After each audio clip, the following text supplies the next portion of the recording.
그날 저녁 이 집엔 더 이상 숨길 말이 없었습니다. 민수는 아무 말도 하지 못한 채 두 손으로 얼굴을 가리고 있었고 그 사람 앞에서 지혜는 손가락으로 그를 가리키며 말했죠. 당신이 직접 말했어야지. 이 아이한테까지 거짓말을 하게 만들었잖아. 아이는 어른들의 얼굴을 번갈아 올려다봤습니다. 무슨 일이 벌어지고 있는지 알지 못한 채로요. 수지는 소파에 앉아서 그 장면을 지켜보고 있었습니다. 그 순간 알았어요. 이 싸움은 자기 자리가 아니라는 걸요. 2015년 가을 서울 은평구 응암동. 아침 공기는 유난히 차가웠고 김수지는 평소처럼 아침 7시에 눈을 떴습니다. 알람이 울리기도 전에 몸이 먼저 움직였어요. 부엌 불을 켜자 희미한 형광등 불빛이 퍼졌고 프라이팬에 기름을 두르자 지글지글하는 소리가 조용한 집안을 채웠습니다. 김수지는 달걀을 하나 깨놓고 또 하나를 조심스럽게 풀었어요. 계란말이를 말아 올리는 손놀림은 익숙했지만 마음은 늘 긴장돼 있었습니다. 밥솥에서 김이 올라왔고 김수지는 도시락통을 꺼내 반찬을 하나씩 눌러 담았어요. 멸치볶음, 김치, 계란말이. 빠짐없이 정성껏. 식탁에 앉아있는 박준혁은 고개를 숙인 채 스마트폰만 보고 있었어요. 화면을 넘기는 손가락은 바빴고 눈빛은 김수진을 전혀 향하지 않았습니다. 준혁아, 밥 먹어야지. 학교 늦어요. 도시락도 다 쌌고요. 박준혁은 대답하지 않았어요. 고개도 들지 않았습니다. 김수진은 잠시 아이를 바라보다가 억지로 웃으며 말을 이었습니다. 준혁아, 반찬 골고루 먹어. 멸치도 한 입, 계란도 한 입씩 맛있게 먹어야 돼. 엄마가 정성껏 만든 거야. 말을 꺼내는 순간 김수진은 스스로도 움찔했어요. 엄마라는 단어는 늘 조심스러웠습니다. 5해가 지났지만 박준혁은 단 한 번도 김수진을 엄마라고 부르지 않았어요. 김수진은 그 사실을 매일 아침, 매일 저녁 마음속으로 확인해야 했습니다. 도시락 뚜껑을 닫자 딱 소리가 났어요. 김수진은 그 소리에 괜히 가슴이 답답해졌습니다. 거실에서 발소리가 들렸어요. 박민수가 넥타이를 고쳐 매며 나왔습니다. 얼굴은 푸석했고 눈 밑에는 짙은 그늘이 내려앉아 있었어요. 김수진은 그 얼굴을 보자마자 말을 꺼냈습니다. 여보, 요즘 회사 일 많이 힘들어요? 얼굴이 너무 안 좋아 보여요. 어제도 술 마시고 들어왔잖아요. 박민수는 잠시 멈췄다가 시선을 돌렸습니다. 김수진을 보지 않았어요. 괜찮아, 신경 쓰지 마. 신경 쓰지 말라니까 더 신경 쓰이죠. 무슨 일 있으면 말해요. 부부잖아요. 박민수는 한숨을 길게 내쉬었어요. 그 숨이 유난히 무거웠습니다. 진짜 괜찮다니까. 오늘도 야근이야. 김수진은 더 묻지 못했습니다. 박민수는 열애 전 교통사고로 전처 이지혜를 잃었다고 했어요. 그 이야기를 꺼낼 때마다 박민수의 얼굴은 굳어졌고 손이 떨렸습니다. 김수진은 그 상처를 건드리지 않으려고 늘 조심했어요. 완벽한 아내가 되어야 했고 완벽한 엄마 흉내라도 내야 했습니다. 슈퍼 문을 열자 익숙한 냄새가 났어요. 김수진은 계산대에 앉아 가계부를 펼쳤습니다. 오래된 가계부에는 숫자가 빼곡했고 김수진의 시선은 자연스럽게 지출칸으로 내려갔죠. 학원비, 회식비, 시어머니 용돈 남는 게 없네. 혼잣말을 하며 계산기를 두드렸어요. 장사는 나쁘지 않았지만 늘 빠듯했습니다. 열심히 사는데도 숨이 차는 기분, 그게 김수진의 일상이었어요. 문이 열리며 박 할머니가 들어왔습니다. 수진 씨, 오늘은 얼굴이 더 안 좋아 보여요. 집에서 무슨 일 있어요? 김수진은 얼른 웃었습니다. 괜찮아요, 할머니. 그냥 잠을 좀 설쳤어요. 별일 없는 얼굴은 아닌데 남편 박민수 씨랑 준혁이랑은 잘 지내요? 네. 잘 지내요. 정말 괜찮아요. 말은 그렇게 했지만 손끝은 계속 가계부를 만지작거렸어요. 박 할머니는 계산을 마치며 김수진의 손을 한번 꼭 잡아주고 나갔습니다. 그 따뜻함이 잠깐 위로가 되었지만 마음 한쪽은 계속 불안했어요. 그날 밤 집안은 유난히 조용했습니다. 박준혁 방문은 굳게 닫혀 있었고 김수진은 거실 소파에 누워 눈을 감았어요. 잠든 척했지만 귀는 현관 쪽으로 향해 있었습니다. 문 여는 소리가 났어요. 박민수가 들어왔습니다. 발걸음이 무거웠고 희미한 술 냄새가 공기에 섞였어요. 김수진은 숨을 죽였습니다. 박민수는 소파에 앉아 서랍을 열고 사진첩을 꺼냈어요. 페이지를 넘기는 소리가 조용한 거실에 유난히 크게 울렸습니다. 사진 속에는 웃고 있는 이지혜가 있었어요. 박민수의 손이 미세하게 떨렸습니다. 지혜야, 그 이름이 공기를 가르듯 흘러나왔어요. 김수진의 심장이 쿵 내려앉았습니다. 김수진은 눈을 감은 채 몸을 더 웅크렸어요. 설명할 수 없는 불안이 가슴을 조여왔습니다. 그 불안이 무엇인지, 왜 이렇게 선명한지 김수진은 아직 알지 못했어요. 다만 이 평범한 일상이 오래가지 않을 것 같다는 예감만이 밤처럼 집안에 내려앉고 있었습니다. 그 여자는 아무 말도 하지 않고 서 있었습니다.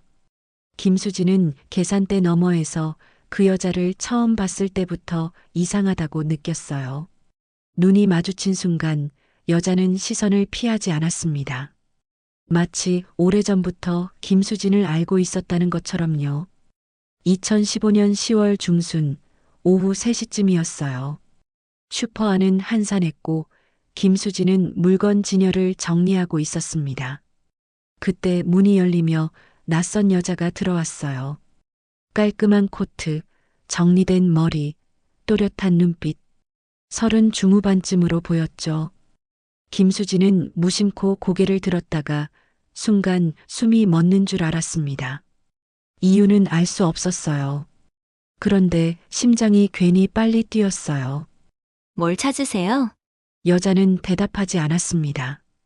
김수진을 가만히 바라보다가 냉장고에서 물 한 병을 꺼냈어요. 계산대 앞에 섰지만 여전히 아무 말도 하지 않았습니다. 물 한 병이세요? 여자는 고개를 끄덕였습니다. 돈을 내려놓는 손이 잠시 떨렸어요. 김수진은 그 손을 똑똑히 봤습니다. 여자는 계산을 마치고도 한동안 움직이지 않았어요. 그리고 아주 낮은 목소리로 말했습니다. 여기 김수진 씨가 운영하는 거죠? 김수진의 등줄기에 소름이 돋았습니다. 네. 저를 아세요? 여자는 대답하지 않았습니다. 대신 의미 없는 미소를 지은 채 등을 돌려나갔어요. 문이 닫히는 순간까지 김수진은 그 자리에 서서 움직이지 못했습니다. 김수진 마음속, 왜 이름을 알고 있었지? 그날 하루 종일 김수진은 그 여자의 얼굴이 머릿속에서 떠나지 않았어요. 괜히 현관 쪽을 자주 보게 됐고 손님과 계산을 하면서도 자꾸 집중이 흐트러졌습니다. 그리고 그날 밤 9시 초인종이 울렸습니다. 띵동. 김수진은 시계를 봤어요. 너무 늦은 시간이었습니다. 박준혁은 방에 있었고 집안은 조용했어요. 김수진은 불안한 마음으로 현관으로 갔습니다. 누구세요? 대답이 없었습니다. 김수진은 조심스럽게 문을 열었습니다. 그 순간 김수진의 시간이 멈췄습니다. 아침에 슈퍼에 왔던 그 여자였습니다. 그리고 동시에 현관 안쪽에서는 박민수가 퇴근하며 신발을 벗고 있었어요. 세 사람의 시선이 한순간에 엉켰습니다. 박민수의 얼굴이 순식간에 새하얗게 질렸습니다. 손에 들고 있던 가방이 바닥에 떨어졌고 박민수는 신발장에 손을 짚으며 비틀거렸어요. 지혜야? 그 이름이 나오자 김수진의 귀가 멍해졌습니다. 여자는 입꼬리를 아주 천천히 올렸어요. 오빠, 오랜만이야. 김수진의 머릿속이 하얘졌습니다. 이지혜, 열애 전 교통사고로 죽었다고 들었던 그 이름. 이게 무슨 말이에요? 여보, 이 사람은? 박민수는 아무 말도 하지 못했습니다. 숨만 가쁘게 쉬었어요. 이지혜는 김수진을 힐끗 보더니 다시 박민수만 바라봤습니다. 나 돌아왔어. 그리고 준혁이 만나러 왔어. 준혁이요? 내 아들이잖아. 그 순간 방문이 열렸습니다. 박준혁이 거실로 나왔어요. 아빠, 무슨 소리야? 그리고 박준혁의 시선이 이지혜에게 닿는 순간, 엄마, 그 한마디에 김수진의 다리가 풀렸습니다. 5해 동안 단 한 번도 듣지 못했던 말이 이 여자에게 향하고 있었어요. 이지혜는 그 자리에서 무릎을 꿇었습니다. 그리고 박준혁을 끌어안았어요. 준혁아, 엄마야. 미안해. 정말 미안해. 박준혁은 울음을 터뜨렸고 이지혜의 어깨를 붙잡았습니다. 박민수는 멍하니 그 모습을 바라보고 있었고 김수진은 벽에 등을 기대며 겨우 서 있었습니다. 김수진 마음속 이게 꿈이면 좋겠어. 아니면 지금 당장 깨어나고 싶어. 현관안은 순식간에 아수라장이 됐습니다. 죽은 줄 알았던 사람이 살아 돌아왔고 김수진이 지켜온 5해의 시간이 단 몇 초 만에 무너지고 있었습니다. 그리고 김수진은 직감했습니다. 이날 밤을 기점으로 자신의 인생이 완전히 다른 방향으로 흘러가게 될 거라는 것을요. 아침이 왔지만 아무도 잠들지 못한 집이었습니다. 거실 소파에는 박민수가 밤새 같은 자세로 앉아 있었고 김수진은 부엌 식탁에 앉아 차가 식어버린 커피를 바라보고 있었어요. 박준혁은 방 안에서 문을 잠근 채 나오지 않았습니다. 집안 공기는 무겁게 가라앉아 있었고 숨 쉬는 것조차 조심스러웠어요. 탁자 위에는 이지혜가 남기고 간 명함 한 장이 놓여 있었습니다. 뒤에는 짧은 문장이 적혀 있었어요. 내일 다시 올게요. 준혁이 데리러. 김수진은 그 문장을 여러 번 읽었습니다. 읽을수록 손끝이 떨렸어요. 여보, 이게 무슨 일이에요? 죽었다면서요. 장례까지 치렀다면서요. 박민수는 고개를 숙인 채 아무 말도 하지 않았습니다. 말 좀 해요. 나 혼자만 아무것도 모르는 사람이에요. 박민수는 그제야 입을 열었어요. 목소리는 갈라져 있었습니다. 나도 몰랐어. 진짜로 죽은 줄 알았어. 그럼 어젯밤 그 사람은 뭐예요? 귀신이에요? 박민수는 얼굴을 감싸 쥐었습니다. 열해 전이야. 사고가 났다는 연락을 받았고 병원에서는 신원 확인이 어려운 시신이라고 했어. 옷이랑 가방이 지혜 거였고 나도 그렇게 믿었어. 김수진은 의자에 기대 앉았습니다. 머리가 어지러웠어요. 그럼 그동안 어디 있었던 거예요? 왜 지금 나타난 거예요? 모르겠어. 진짜야. 나도 지금 머리가 터질 것 같아. 그때 현관 초인종이 울렸습니다. 김수진의 심장이 쿵 내려앉았어요. 띵동. 김수진은 자리에서 벌떡 일어났습니다. 설마 벌써? 문을 열자 이지혜가 서 있었습니다. 이번에는 혼자가 아니었어요. 옆에는 정장을 입은 남자가 서 있었고 서류 가방을 들고 있었습니다. 안녕하세요. 어제는 너무 정신이 없었죠? 남자는 고개를 숙이며 말했습니다. 박민수 씨, 그리고 김수진 씨. 저는 이지혜 씨의 법률 대리인입니다. 김수진의 다리가 풀렸습니다. 거실에 앉자마자 변호사는 서류를 꺼냈습니다. 종이 위에는 복잡한 문장들이 빽빽했어요. 이지혜 씨는 법적으로 사망 처리되었지만 현재 생존이 확인되었습니다. 혼인 관계 역시 법적으로 정리된 적이 없습니다. 그 말은 박민수 씨의 혼인 관계는 아직 유효하다는 뜻입니다. 김수진의 귀에서 웅웅웅 소리가 났어요. 그럼 자신은 뭐였을까요? 이지혜는 조용히 말을 이었습니다. 나는 내 자리로 돌아오는 거예요. 그리고 준혁이도 김수진은 자리에서 일어났습니다. 안 돼요. 준혁이는 제가 키웠어요. 5해 동안 하루도 빠짐없이요. 이지혜는 고개를 끄덕였습니다. 그건 알아요. 그래서 고맙게 생각해요. 하지만 나는 준혁이의 엄마예요. 진짜 엄마? 그때 방문이 열렸습니다.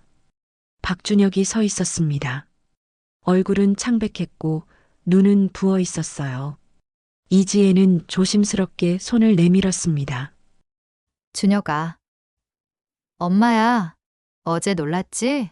박준혁은 아무 말도 하지 못한 채 두 사람을 번갈아 봤어요.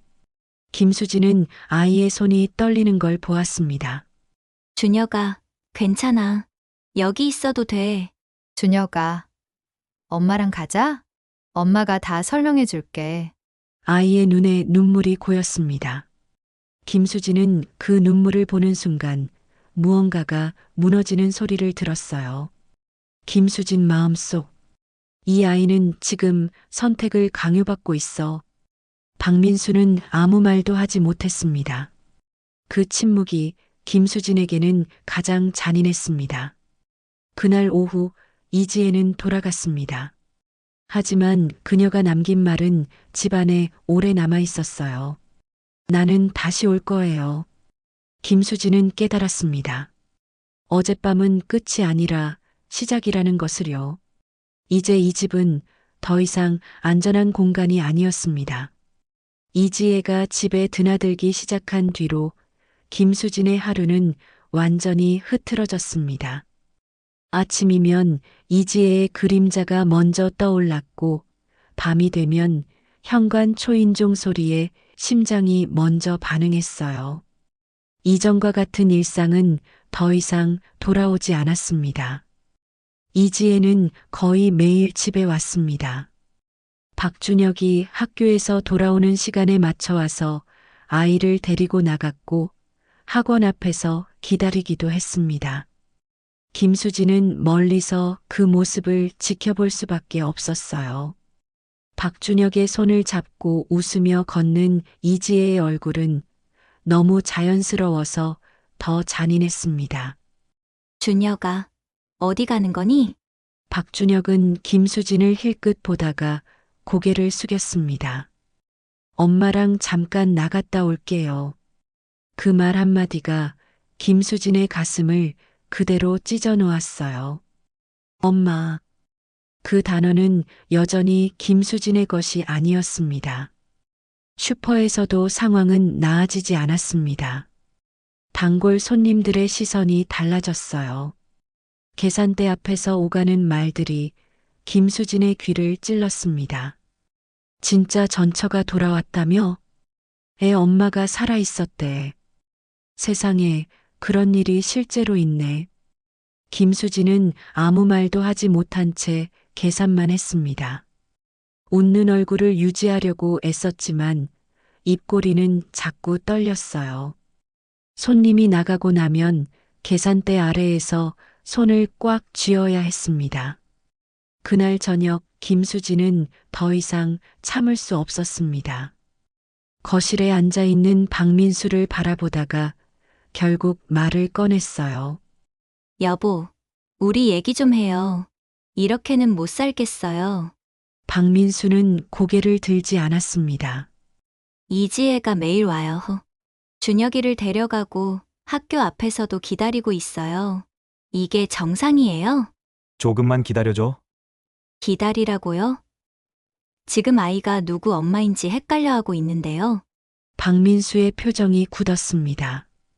너는 지혜가 어떤 심정인지 알아? 10해 동안 죽은 사람 취급받다가 돌아왔어. 그럼 나는요? 나는 5해 동안 뭐였어요? 박민수는 입술을 깨물었습니다. 너도 힘든 거 알아? 하지만 나도 혼란스러워. 김수진은 그 말을 듣는 순간 뭔가가 확실해졌어요. 박민수는 아직도 이지혜의 편이라는 것을요. 며칠 뒤 김수진은 이지혜에게 따로 만나자고 연락했습니다. 동네 카페, 오후 3시, 창가 자리에 앉은 이지혜는 이미 커피를 마시고 있었어요. 무슨 할 말 있으세요? 왜 지금 나타난 거예요? 왜 하필 지금이에요? 이지혜는 커피잔을 내려놓고 잠시 김수진을 바라봤습니다. 궁금하실 줄 알았어요. 기억을 잃었다고 했죠. 그럼 기억이 돌아오자마자 바로 찾아왔어야 하는 거 아닌가요? 이지혜는 잠시 고개를 숙였다가 천천히 말했습니다. 확인이 필요했어요. 민수가 어떻게 살고 있는지, 준혁이가 어떻게 자라고 있는지. 김수진의 등골이 서늘해졌습니다. 확인이라고요? 네, 재혼했는지, 어떤 여자인지. 김수진은 숨이 막혔습니다. 그럼 그동안 우리를 지켜봤다는 거예요? 이지혜는 대답 대신 아주 짧게 웃었습니다. 준혁이는 제 아들이에요. 그 아이를 되찾는 건 당연하죠. 그럼 민수는요? 이지혜는 김수진의 눈을 똑바로 바라봤습니다. 민수도 제 사람이에요. 그 말은 선언이었습니다.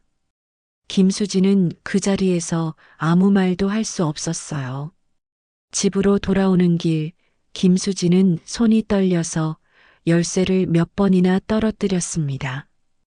집안은 조용했고 박민수는 아직 들어오지 않았어요. 김수진은 소파에 주저앉아 얼굴을 감싸 쥐었습니다. 김수진 마음속 나는 지금 이 집에서 밀려나고 있어. 그날 밤 박민수는 늦게 들어왔습니다. 김수진은 그를 붙잡고 마지막으로 물었습니다. 여보, 솔직히 말해요. 아직도 이지혜를 사랑해요? 박민수는 대답하지 않았습니다. 그 침묵이 김수진에게는 모든 대답이었습니다. 김수진은 알았습니다. 이 싸움은 이미 공정하지 않다는 것을요. 그리고 이대로 가면 자신이 가장 먼저 무너질 거라는 것도요. 11월 말 공기가 본격적으로 차가워졌습니다. 김수진의 마음은 그보다 더 차가웠어요. 법원 건물 앞에 서 있는 동안 손끝의 감각이 사라진 것 같았습니다. 차가운 바람이 코끝을 찔렀고 숨을 들이마실 때마다 가슴이 쿡쿡 아팠어요. 친권 소송 첫날이었습니다. 김수진은 혼자였어요. 변호사를 구해보려 했지만 시간도 돈도 부족했습니다. 준비한 건 정리되지 않은 서류 몇 장과 5해 동안 박준혁을 키워온 기억뿐이었어요. 법정 안으로 들어서자 이지혜가 보였습니다. 정돈된 옷차림, 차분한 표정, 옆에는 변호사가 앉아 있었고 서류는 가지런히 정리돼 있었습니다. 박민수도 그 옆에 있었어요. 김수진은 그 장면을 보는 순간 심장이 철렁 내려앉았습니다. 김수진 마음속 왜 저기에 같이 앉아 있어? 재판이 시작되자 이지혜 측 변호사가 먼저 말을 꺼냈습니다. 의뢰인은 박준혁의 친모입니다. 사고로 인해 불가피하게 떨어져 있었지만 이제 돌아왔습니다. 친모의 권리는 무엇보다 우선되어야 합니다. 김수진은 손을 꽉 쥐었습니다. 김수진 씨 하실 말 있습니까? 김수진은 자리에서 일어났습니다. 무릎이 떨렸지만 목소리는 최대한 또렷하게 내려고 애썼어요. 박준혁은 5해 동안 제가 키웠습니다. 아침마다 도시락을 싸고 아플 때마다 병원에 데려가고 학교 상담도 제가 다 했어요. 저는 엄마처럼 살았습니다. 말을 하다 보니 목이 메었습니다. 김수진은 잠시 숨을 골랐어요. 피로 이어지지 않았다고 해서 그 시간이 없던 건 아니잖아요. 법정은 잠시 조용해졌습니다. 그러나 판사는 고개를 끄덕이면서도 차분하게 말했어요. 아이의 의사를 직접 듣는 것이 필요하겠습니다. 문이 열리고 박준혁이 들어왔습니다. 아이의 어깨는 잔뜩 움츠러들어 있었고 눈은 바닥만 보고 있었어요. 김수진은 그 모습을 보자마자 가슴이 조여왔습니다. 준혁 군, 누구와 살고 싶습니까? 법정 안의 공기가 얼어붙었습니다. 박준혁은 잠시 입을 열지 못했어요. 손가락을 꼼지락거리다가 조심스럽게 고개를 들었습니다. 엄마요. 김수진의 숨이 멎었습니다. 진짜 엄마랑 살고 싶어요. 그 말은 칼처럼 정확히 김수진의 가슴을 찔렀습니다. 귀에서는 웅 소리만 났고 눈앞이 흐려졌어요. 재판이 끝나고 김수진은 법원 복도를 비틀거리며 걸어 나왔습니다. 그때 멀리서 박민수와 이지혜가 나란히 걷는 모습이 보였어요. 두 사람은 낮은 목소리로 무언가를 이야기하고 있었습니다. 박민수의 표정은 김수진이 오랜만에 보는 부드러운 얼굴이었어요. 김수진은 그 자리에 멈춰 섰습니다. 더 다가갈 수도 돌아설 수도 없었어요. 그날 밤 집은 텅 비어 있었습니다. 김수진은 식탁 앞에 앉아 한참을 있다가 박민수를 바라보며 마지막 질문을 던졌어요. 여보, 솔직히 말해요. 아직도 이지혜를 사랑해요? 박민수는 고개를 숙인 채 오래 침묵했습니다. 그 침묵이 김수진의 심장을 조금씩 무너뜨렸어요. 모르겠어. 지혜는 내 첫사랑이었어. 죽은 줄 알고 열해 동안 마음속에서 보내지 못했어. 그럼 나는 뭐예요? 대체 나는 뭐였어요? 박민수는 대답하지 못했습니다. 그날 이후 박준혁은 이지혜의 전세집으로 옮겨갔습니다. 박민수는 아이 짐을 옮겨주러 거의 매일 그 집에 갔어요. 김수진은 혼자 남은 집에서 아무 소리도 내지 못한 채 울었습니다. 슈퍼 문을 열어도 손님 얼굴이 제대로 보이지 않았고 계산기를 눌러도 숫자가 눈에 들어오지 않았어요. 어느 날 박 할머니가 슈퍼에 들어와 김수진의 손을 꼭 잡았습니다. 수진아, 이혼해. 그 남자 안 돼. 김수진은 고개를 저었습니다. 눈물이 뚝 떨어졌어요. 아직 사랑해요. 사랑만으로는 안 돼. 내 인생은 내가 지켜야지. 그 말이 김수진의 가슴에 깊이 박혔습니다. 김수진은 그날 밤 처음으로 생각했습니다. 이 사랑이 나를 어디까지 망가뜨릴 수 있을까? 12월 초 첫눈이 내리던 날이었습니다. 김수진은 슈퍼 문을 닫고 집으로 돌아오는 길에 한참을 멈춰 서 있었어요. 눈송이가 코트 위에 내려앉았지만 차갑다는 느낌조차 들지 않았습니다. 머릿속은 온통 박준혁과 박민수 그리고 이지의 생각뿐이었어요. 그날 오후 김수진은 우연히 한 남자를 마주쳤습니다. 마트 진열대 앞에서였어요. 낯이 익은 얼굴이었지만 바로 떠오르지 않았습니다. 혹시 이지혜 씨 오빠세요? 남자는 놀란 표정으로 김수진을 바라봤습니다. 잠시 침을 삼키고는 고개를 끄덕였어요. 네, 맞습니다. 박민수 씨, 재혼한 부인이시죠? 두 사람은 마트 안 작은 카페에 마주 앉았습니다. 커피는 거의 손도 대지 않은 채 식어갔어요. 이상우는 한숨을 길게 쉬고 입을 열었습니다. 저희 가족은 지혜가 죽은 줄 알았어요. 장례도 다 치렀고요. 그럼 지금 돌아온 걸 알고 계신 거예요? 한 달 전에 연락이 왔습니다. 그런데요, 솔직히 말하면 뭔가 이상해요. 김수진은 숨을 멈춘 채 그 말을 기다렸습니다. 뭐가요? 지혜가 너무 달라졌어요. 예전 지혜는 그런 사람이 아니었거든요. 착했고 남 상처 주는 말도 잘 못했어요. 이상우는 시선을 떨구었습니다. 그런데 지금은 눈빛이 달라요. 화가 가득 차 있어요. 김수진의 가슴이 서늘해졌습니다. 지혜 씨가 기억을 되찾은 건 언제였어요? 이상우는 잠시 망설이다가 말했습니다.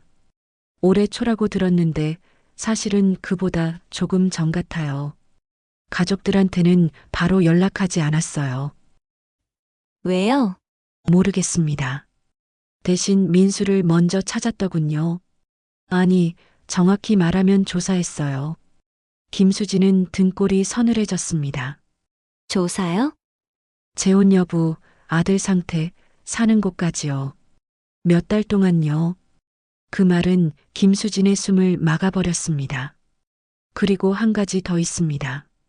말씀해 주세요. 지혜가 있었다는 요양원, 올해 초에 태어난 게 아닙니다. 그럼 언제요? 작년입니다. 이미 1년 전에는 나왔어요. 김수진의 손이 컵을 꽉 쥐었습니다. 그럼 그동안 어디 있었던 거죠? 저도 모릅니다. 지혜는 그 얘기만 하면 입을 닫아요. 집으로 돌아오는 길, 김수진의 머릿속은 복잡하게 얽혔습니다. 몇 달 동안 지켜봤다. 1년이나 사라져 있었다. 그 시간 동안 이지혜는 무엇을 준비했을까요? 김수진은 직접 확인하기로 마음먹었습니다. 다음 날 경기도에 있는 요양원을 찾았습니다. 원장은 김수진의 이름을 듣고 잠시 서류를 뒤적이더니 고개를 끄덕였어요. 아, 이지혜 씨요. 기억납니다. 기억 상실이었다고 들었어요. 네. 10년 가까이 계셨습니다. 작년 2월쯤 기억이 돌아왔어요. 그럼 바로 퇴원하셨나요? 요양원 원장은 고개를 저었습니다. 아닙니다. 몇 달 더 계셨고 6월에 나가셨습니다. 김수진의 심장이 빠르게 뛰었습니다. 그 사이에 특별한 기록이 있나요? 원장은 잠시 고민하다가 상담 기록을 꺼냈습니다. 김수진은 그 종이를 읽는 순간 손이 떨리기 시작했어요. 환자는 남편에게 버려졌다는 인식으로 강한 분노를 표출함. 복수 욕구 반복 언급. 감정 조절에 어려움 관찰됨. 김수진은 종이를 내려놓고 한동안 말을 잇지 못했습니다. 김수진 마음속 지혜는 돌아온 게 아니야. 계획을 들고 온 거야. 요양원을 나서며 김수진은 처음으로 분명히 느꼈습니다. 이 싸움은 감정의 문제가 아니라 의도의 문제라는 것을요. 그리고 깨달았습니다. 이지혜가 진짜로 원하는 건 박준영만이 아니라는 것을요. 박민수를 되찾고 김수진의 삶을 통째로 무너뜨리는 것. 그게 이지혜의 목표였습니다. 김수진은 더 이상 물러설 수 없다는 걸 알았습니다. 이제는 맞서야 했어요. 12월 중순, 하늘은 유난히 맑았지만 공기는 살을 애는 듯 차가웠습니다. 김수진은 두툼한 코트를 입고도 몸이 떨렸어요. 추위 때문만은 아니었습니다. 오늘 이 문을 열면 모든 것이 끝날 수도 있다는 걸 알고 있었기 때문이에요. 김수진은 이지혜가 사는 전세집 앞에 섰습니다. 숨을 한번 고르고 초인종을 눌렀어요. 띵동. 잠시 후 문이 열렸고 이지혜가 모습을 드러냈습니다. 입가에는 미묘한 미소가 걸려 있었어요. 마치 김수진이 올 걸 알고 있었다는 듯이요. 무슨 일로 오셨어요? 할 말이 있어요. 오늘은 그냥 돌아가지 않을 거예요. 이지혜는 잠시 김수진을 바라보다가 몸을 비켜주었습니다. 거실에는 박민수의 신발이 놓여 있었어요. 김수진의 심장이 철렁 내려앉았습니다. 박민수가 방에서 나왔습니다. 수진아, 여기서 다 얘기해요. 셋 다 있는 자리에서. 김수진의 목소리는 떨렸지만 눈빛은 흔들리지 않았어요. 김수진은 가방에서 서류를 꺼냈습니다. 요양원 상담 기록, 퇴원 시점, 상담 요약서. 하나씩 테이블 위에 내려놓았어요. 이지혜, 당신은 작년 2월에 기억을 되찾았죠? 이지혜의 표정이 굳었습니다. 그리고 6월에 요양원을 나왔어요. 그 뒤로 거의 1년 동안 민수랑 준혁이를 조사했죠? 수진아, 그게 무슨 말이야? 김수진은 박민수를 보지 않고 이지혜만 바라봤습니다. 상담 기록에 다 있어요. 분노, 배신감, 복수 욕구. 당신은 돌아온 게 아니에요. 계획을 세우고 온 거예요. 이지혜는 잠시 웃었습니다. 차갑고 서늘한 웃음이었어요. 그래서요? 내가 아프면 내가 엄마가 아니게 돼요? 지혜야, 사실이야? 나한테 말 안 한 게 있어? 이지혜는 박민수를 바라봤습니다. 눈에 눈물이 맺혔지만 흔들림은 없었어요. 오빠는 몰라도 돼요? 나는 10년 동안 아무도 없는 곳에서 살았어요. 기억도 없이 사람 취급도 못 받으면서요. 그래서 나한테 복수하려고 한 거예요? 복수요? 아니요. 되찾는 거예요. 그때 방문이 열렸습니다. 박준혁이 서 있었습니다. 얼굴은 창백했고 두 손은 꽉 쥐어져 있었어요. 엄마. 그 한마디에 이지혜의 얼굴이 환해졌습니다. 준혁아, 다 들었니? 엄마가 힘들었던 거. 박준혁은 천천히 고개를 저었습니다. 엄마, 거짓말했죠? 뭐? 엄마는 나보러 온 게 아니잖아요. 아빠랑 수진 이모를 망가뜨리려고 온 거잖아요. 거실이 얼어붙었습니다. 이지혜는 말을 잇지 못했어요. 수진 이모는요, 매일 도시락 싸줬어요. 아플 때마다 병원 데려갔고요. 근데 엄마가 오고 나서 이모가 계속 울었어요. 김수진은 아이를 바라보다가 결국 눈물을 흘렸습니다. 저 때문에 다들 싸우는 거잖아요. 그거 싫어요. 이지혜는 박준혁에게 다가가려 했지만 아이는 한 발 물러섰습니다. 엄마는 나를 사랑해서 온 게 아니라 아빠를 다시 갖고 싶어서 온 거예요. 아니야. 엄마는 너를 그러면 왜 수진 이모한테 그렇게 했어요? 이지혜는 입을 다물었습니다. 그 침묵이 모든 대답이었습니다. 박민수는 그 자리에 주저앉았습니다. 얼굴이 창백해졌어요. 내가 잘못했어. 수진아, 정말 미안해. 김수진은 박민수를 보며 고개를 저었습니다. 지금은 사과할 때가 아니에요. 준혁이를 지켜야 할 때예요. 박준혁은 조용히 김수진에게 다가왔습니다. 이모 아니? 엄마, 그 말에 김수진의 가슴이 무너졌습니다. 김수진은 아이를 꼭 끌어안았습니다. 그 순간 김수진은 알았습니다. 이 싸움의 끝이 보이고 있다는 것을요. 이제 남은 건 마지막 선택뿐이었습니다. 2016년 1월 법원 판결이 내려진 날은 유난히 조용했습니다. 눈이 녹다 만인도 위로 사람들이 분주히 오갔지만 김수진의 귀에는 아무 소리도 제대로 들어오지 않았어요. 판사의 목소리만 또렷하게 가슴에 꽂혔습니다. 박준혁의 친권은 박민수와 김수진에게 공동으로 인정합니다.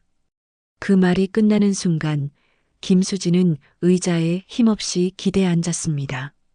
손끝이 저릿했고 눈앞이 잠시 흐려졌어요. 하지만 이번에는 무너지는 느낌이 아니었습니다. 오래 붙잡고 있던 숨을 이제야 내쉬는 기분이었죠. 이지혜의 정신 상태와 요양원 기록, 계획적인 접근 정황이 모두 인정되면서 판결은 뒤집혔습니다. 이지혜는 조용히 고개를 숙이고 있었어요. 분노도 냉소도 보이지 않았습니다. 그 얼굴에는 지친 사람의 그림자만 남아 있었어요.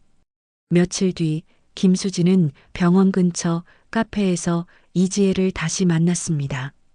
이번 만남은 싸움이 아니라 정리였습니다. 미안해요. 나는 너무 아팠어요. 김수진은 한동안 아무 말도 하지 않았습니다. 그리고 천천히 이지혜의 손을 잡았어요. 나도 당신 입장이었으면 버티기 힘들었을 거예요. 그런데요, 준혁이는 싸움의 이유가 되면 안 돼요. 이지혜의 눈에서 눈물이 떨어졌습니다. 알아요. 그래서 치료받기로 했어요. 더는 이 아이를 아프게 하고 싶지 않아요. 치료가 끝나면 준혁이 만나요. 정기적으로요. 친엄마는 당신이니까요. 이지혜는 고개를 끄덕이며 울었습니다. 그 울음에는 처음으로 분노가 아닌 후회가 섞여 있었어요. 집으로 돌아온 그날 밤 박민수는 거실 바닥에 무릎을 꿇었습니다. 고개를 들지 못한 채 떨리는 목소리로 말했어요. 수진아, 나는 정말 비겁했어. 내가 얼마나 버텼는지도 몰랐고, 알면서도 외면했어. 많이 힘들었어요. 정말로요. 그래도 다시 기회 줄 수 있을까? 이번엔 제대로 할게. 김수진은 한참을 박민수를 바라봤습니다. 그리고 고개를 끄덕였어요. 한 번이에요.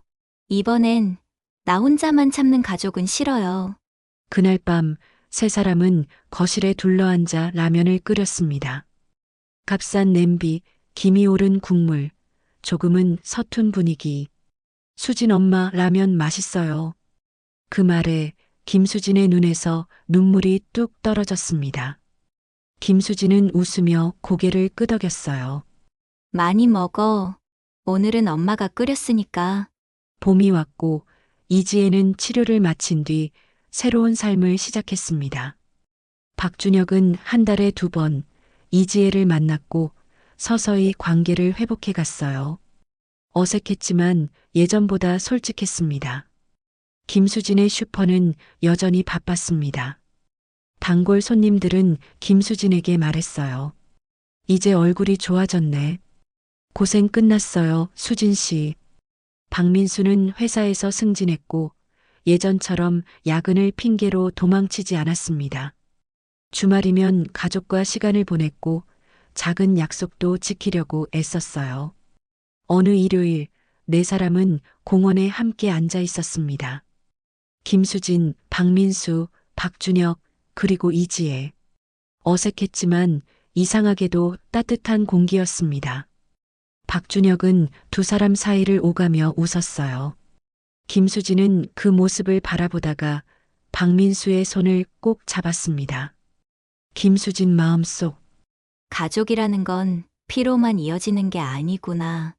끝까지 책임지는 마음으로 만들어지는 거였어. 그렇게 김수진의 세계는 완전히 다른 모습으로 다시 세워졌습니다. 상처는 남았지만 그 위에 삶이 다시 자라고 있었습니다. 그리고 이번에는 김수진 혼자가 아니었습니다. 시간은 조용히 흘렀습니다. 큰 사건이 끝난 뒤의 삶은 생각보다 소란스럽지 않았어요. 대신 아주 느리게, 아주 조심스럽게 일상이 돌아오기 시작했습니다. 김수진은 여전히 아침 7시에 일어났습니다. 도시락을 싸고 밥을 짓고 슈퍼 문을 열었어요.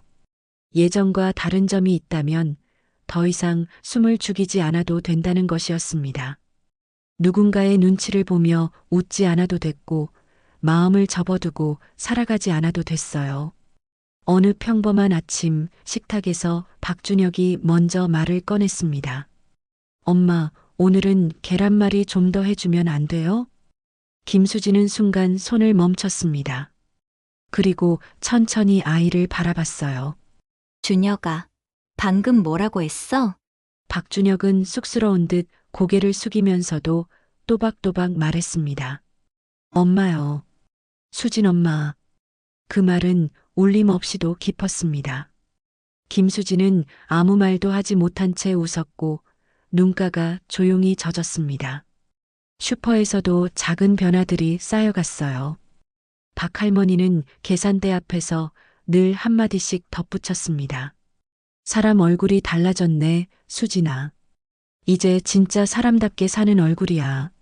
이제 좀 숨 쉬는 것 같아요. 말은 짧았지만 그 안에는 지난 시간들이 모두 담겨 있었습니다. 이지혜는 치료를 받으며 지냈고 박준혁과의 만남도 천천히 이어갔습니다. 급하지 않게, 억지로 끌어당기지 않게 아이의 속도를 존중하려고 애썼어요. 어느 날 박준혁이 말했습니다. 엄마가 2명이라서 나쁘진 않은 것 같아요. 그 말에 김수진과 이지혜는 동시에 웃었습니다. 어색했지만 진심이었습니다. 박민수도 변했습니다. 말로만이 아니라 행동으로요. 약속을 지켰고 집에 일찍 들어왔고 무엇보다 김수진의 말을 끝까지 들었습니다. 어느 밤 김수진은 혼자 슈퍼불을 끄고 셔터를 내리며 생각했어요. 김수진 마음속 예전에 나는 늘 참는 사람이었구나. 사랑이라는 이름으로, 가족이라는 이유로. 너무 많은 걸 삼키며 살았다는 걸 이제야 알게 됐습니다. 하지만 그 시간을 부정하지는 않았어요. 그 덕분에 지금의 자신이 여기까지 올 수 있었으니까요.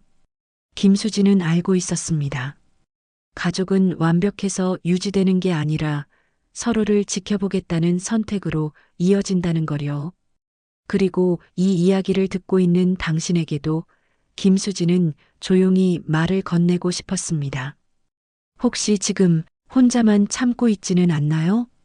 사랑이라는 이유로 스스로를 뒤로 미루고 있지는 않나요? 이 이야기가 끝났다고 해서 모든 상처가 사라지는 건 아닙니다.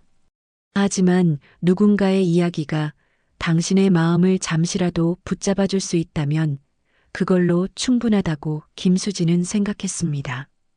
그래서 이 이야기를 여기까지 함께 들어주신 당신께 부탁드리고 싶어요. 지금 이 순간 구독 버튼 한번, 좋아요 한번.